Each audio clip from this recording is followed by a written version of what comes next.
ఇంకో పక్క చూస్తే పెన్షన్స్ అందరికీ హామీ ఇస్తున్నా. మొదటి తారీఖున మీ ఇంటికి పెన్షన్ పంపించే బాధ్యత, 4000 ఇచ్చే బాధ్యత తెలుగుదేశం పార్టీ. అదే మాదిరిగా మా కూటమి తీసుకుంటాం. అదే కాదు, ఉద్యోగాలు చేసి రిటైర్ అయిన వ్యక్తులకి పెన్షన్ రాకుండా అవస్థపడుతున్నారు.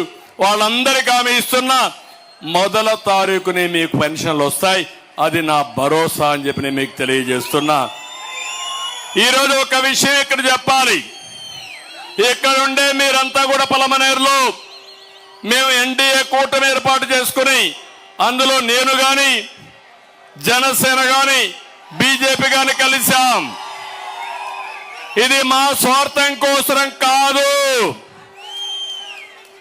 దివాలా తీసిన రాష్ట్రాన్ని కాపాడుకోవడానికి మా ఆలోచన ఒకటి, ప్రజలు గెలవాలి, రాష్ట్రం నిలబడాలి. అది జరగాలంటే జగన్మోహన్ రెడ్డి దిగిపోవాలి. ఒక దుర్మార్గుడి పాలన, ఒక అహంకారి పాలన, ఒక విధ్వంసం చేసే వ్యక్తి పాలన, ఒక అవినీతిపరుడు పాలన, ఒక సైకో పాలన వల్ల మీరెంత నష్టపోయారో ఒక్కసారి గుర్తు తెచ్చుకోవాలని కోరుతున్నా. మీ జీవితంలో అవకాశాలు కూడా కోల్పోయారు. ఈరోజు 12 లక్షల కోట్ల రూపాయలు అప్పు చేశారు. అప్పు పుట్టని పరిస్థితి తీసుకొచ్చారు. సంక్షేమ కార్యక్రమాలు ఇవ్వలేని స్థితికి వచ్చాం. అభివృద్ధి ఆగిపోయింది, సంపద నిలిచిపోయింది, ఆదాయం తగ్గిపోతా ఉంది. రేపు రాబోయే రోజుల్లో ఇవన్నీ సుజావుగా జరగాలంటే కేంద్ర ప్రభుత్వం కూడా సహకారం కావాలి. ఆ ఆలోచనతోనే ఈ 3 పార్టీలు కలిసి మీ ముందుకు వస్తున్నామని మరొక్కసారి మీ అందరికీ విజ్ఞప్తి చేస్తున్నా. అధికారం కోసం కాదు, నేను చూడని అధికారం లేదు. ఉందా తమ్ముళ్ళు అని మిమ్మల్ని అడుగుతున్నా. సమైక్య ఆంధ్రప్రదేశ్ అందరికంటే ఎక్కువ సమయం నేనే ముఖ్యమంత్రిని, 15 ఏళ్ల ప్రతిపక్ష నాయకుడిని. నా ఆలోచన అది కాదు. నన్ను ఆదరించిన మీరు ఇబ్బందుల్లో ఉన్నప్పుడు మేమందరం కలిసి మళ్లీ రాష్ట్రాన్ని ఘాటులో పెట్టాలని ఏకైక ఆలోచనతో మీ ముందుకు వచ్చాను. మీ ఆశీస్సులు కోరుతున్నాం. ఆశీస్సులు ఇస్తామని గట్టిగా చప్పట్లు కొట్టి మీరంతా కూడా ఇచ్చేయాలి. ఎవరైతే మైనారిటీ సోదరులకు చెప్తున్నాం, నేను రాజకీయాలు 45 ఏళ్లు ఉన్నాను, జగన్మోహన్ రెడ్డి 10 ఏళ్లు ఉన్నాడు. మీరు ఒకసారి ఆలోచించుకోండి. 5 సంవత్సరాలు కేంద్రంలో అన్ని బిల్లులు సపోర్ట్ చేసి ఇప్పుడు నన్ను వ్యతిరేకంగా మాట్లాడుతున్నాడు. నువ్వు ఆ రోజు మైనారిటీలకు ఏం హామీ ఇచ్చావు? ఈరోజు హామీని నిలబెట్టుకున్నావా? నువ్వు బిల్లులన్నీ సపోర్ట్ చేసి ఇప్పుడు రాష్ట్ర అవసరం కోసం మేము ఎన్డీఏలో కలిస్తే మమ్మల్ని విమర్శించే హక్కు నీకు ఎక్కడుందని అడుగుతున్నా. ఎప్పుడు కూడా ఒకటి గుర్తుపెట్టుకోండి, నేను ఎన్డీఏలో ఉన్నప్పుడు కూడా ఏ మైనారిటీ సోదరుడికి, ఏ ముస్లింకి అన్యాయం జరగలేదు. అది తెలుగుదేశం పార్టీ సుపరిపాలన. ఈరోజు ఉర్దూ 2వ భాష గాని, అదే సమయంలో ఉర్దూ యూనివర్సిటీ గాని, ఇంకో పక్క షాదీ ఖానాలు గాని, దుకాన్ మకాన్ గాని, దుల్హాన్ లాంటి పథకం గాని, రంజాన్ తోఫా గాని, ఇవన్నీ కూడా అమలు చేసిన పార్టీ తెలుగుదేశం పార్టీ. మైనారిటీ సోదరులకు ఏమి అమలు చేయలేదు.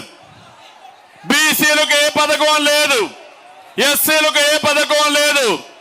కడాన ఎస్సీలను చంపి డోర్ డెలివరీ ఇచ్చిన పార్టీ ఈ వైఎస్ఆర్ కాంగ్రెస్ పార్టీ. బీసీలను నాశనం చేసిన పార్టీ. భూములు కబ్జా చేసి దిక్కులేని పరిస్థితిలో సుబ్బారావు అనే వ్యక్తి ఒంటిమిట్లో కుటుంబం కూడా ఆత్మహత్య చేసుకున్నారంటే ఎలాంటి పార్టీ మీరు ఆలోచించండి. అబ్దుల్ సలీం నంద్యాలలో వీళ్ళ వేధింపులు తట్టుకోలేక ప్రాణాలు కోల్పోయే పరిస్థితి వచ్చింది. 4 భార్య భర్త 2 పిల్లలు బలవంత మరణం చేసుకున్నారు. అన్నెందుకు ఈ పలమనేరులో నేను సవాలు విసురుతున్నా. ఇప్పటికి కూడా నా కళ్ళ ముందర కనపడుస్తా ఉంది, నా మైండ్ లో ఉంది. మిస్బా చరిత్ర మీకు తెలుసు కదా తమ్ముళ్ళు అని అడుగుతున్నా. తెలుసంటే చేలపైకి ఎత్తండి.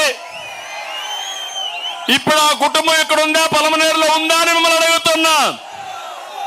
అంటే ఒక మైనారిటీ అమ్మాయి చదువుకోవడానికి వీలు లేదా? బాగా కష్టపడి చదువుకొని ఫస్ట్ ర్యాంక్ తెచ్చుకోవడానికి వీలు లేదా? దుర్మార్గులు వైఎస్ఆర్ కాంగ్రెస్ నాయకులు ఆ అమ్మాయిని వేధించి వేధించి వేధించి చదువుకోకుండా చేసి కడాన నేను అనుకున్న లక్ష్యాన్ని నెరవేర్చుకోలేని ఆత్మహత్య చేసుకునే పరిస్థితి వచ్చిందంటే తమ్ముళ్ళు మీరు సహిస్తారా అని మిమ్మల్ని అడుగుతున్నా, ఆమోదిస్తారా అని మిమ్మల్ని అడుగుతున్నా. అతను ఈ ఊర్లో ఏం చేశాడు? అమర్నాథ్ రెడ్డిపై చెప్పాడు మేము సహకరిస్తామని, ముందుకు వచ్చారు, ఆదుకున్నాడు. వీడు పోయి చెప్పారు నిన్ను కావాలని మేమన్నీ చేస్తాం లేకపోతే వేధిస్తామంటే తల్లిదండ్రులు భయపడి లొంగిపోయి కూతురు యొక్క ఆత్మహత్య కూడా మర్చిపోయి వాళ్ళు చెప్పింది వింటే మోసం చేసిన నీచమైన పార్టీ వైఎస్ఆర్ కాంగ్రెస్ పార్టీ. ఇప్పుడు అతను ఇక్కడ లేడు పాపం. ఉన్న ఊర్లో ఒకప్పుడు పూలు అమ్ముకొని ఇప్పుడు కట్టెలు అమ్ముకునే పరిస్థితి వస్తే ఆ బాధ భరించలేక నేరుగా పుంగనూరుకి వెళ్ళిపోయాడు ఆ పెద్ద మనిషి.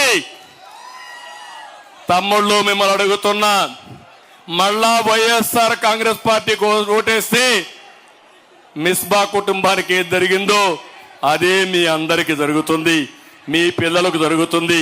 సిద్ధమా అని మిమ్మల్ని అడుగుతున్నా. అదే నేనుంటే జరిగేదా అని మిమ్మల్ని అడుగుతున్నా. ఎవరు తీసినా ఎవరు తప్పు చేసే తాట తీసేవాడిని అవునా కాదా అని మిమ్మల్ని అడుగుతున్నా. అది మనకు వీళ్లకు వ్యత్యాసం. ఇలాంటి పెంచి పోషిస్తున్నారు. అందుకే నేను మిమ్మల్ని అందరినీ కోరుతున్నా, 3 పార్టీల నాయకుల్ని కార్యకర్తల్ని అందరినీ గెలిపించండి.